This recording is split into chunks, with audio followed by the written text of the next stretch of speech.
Hey guys, Kevin from Flatline Van Co, and today we're going to show you how to install the rear door platform on the driver's side of your transit van. Before we jump in, it's always a good idea to make sure that you have all the parts, get all the tools that you're going to need, and just get everything laid out on the floor so that it's easy to grab and it makes your install smooth. Before you begin unbolting anything, the first thing that you want to do is take a Sharpie and put a mark on the hinge in the door to help align it when we come to bolt it back together. Once you've made your marks, you're ready to remove the bolts from the lower hinge. Make sure you have a buddy there to help support the door from twisting while the hinge is unbolted. With the lower hinge separated from the door, carefully slide the D2 bracket into place around the hinge. Then, reinstall the bolts through the bracket and the hinge. Make sure that your hinge aligns with that mark that you made earlier and tighten it all back down. Repeat the process for the upper hinge using the D1 bracket. To check the alignment of the hinges, carefully close the door and make sure that the door looks straight and that the gap all the way around looks even. If you need to adjust the door at all, you can loosen the hinges and use the factory adjustment in the hinges to get your doors to sit perfectly.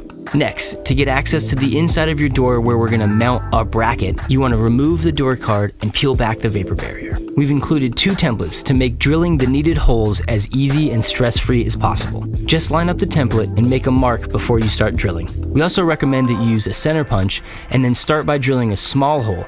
This helps from a bigger drill bit wanting to walk on you. You also want to carefully deburr the hole so that you don't have any sharp edges when you go to install the hardware later. It is also a good idea to put a little bit of paint on the exposed steel edges from the holes that you just drilled. This helps prevent any future rusting. Not every van is going to need you to drill this second hole. Some of them have it here from the factory. If your van doesn't have this hole, we've provided a template to help get it located. Reference the PDF install guide for where to place that second template. For this video, our van already had the hole from the factory though. Now that your holes are drilled, you're ready to attach the platform. Grab your buddy and grab your hardware and attach the panel to the hinge brackets using the hex bolts and the nylocks. Make sure that you leave these loose for now as we want a little bit of wiggle room as we attach the third mounting point. Push the flanged head screw through the first bushing, then the platform, then the second bigger bushing, the aluminum collar, and then through the hole in your door. From the inside, place the bracket over the screw, followed by a flat washer and a nylock. Then install the 1/4-20 screw, flat washer, and nylock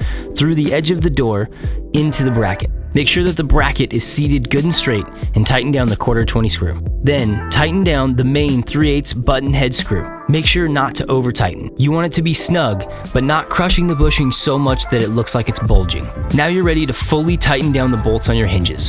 Next, you'll want to attach the lower frame brace for some added support. Use the remaining hardware to bolt it to the bottom bracket, position it snugly against the door, and tighten it down. That's it. Your rear door platform is installed and ready to carry all your gear. If you have any questions, feel free to reach out to us at customer service. Our crew loves to talk to you about vans, and we would be happy to help answer anything that you guys have. Enjoy your next adventure. Thanks for watching.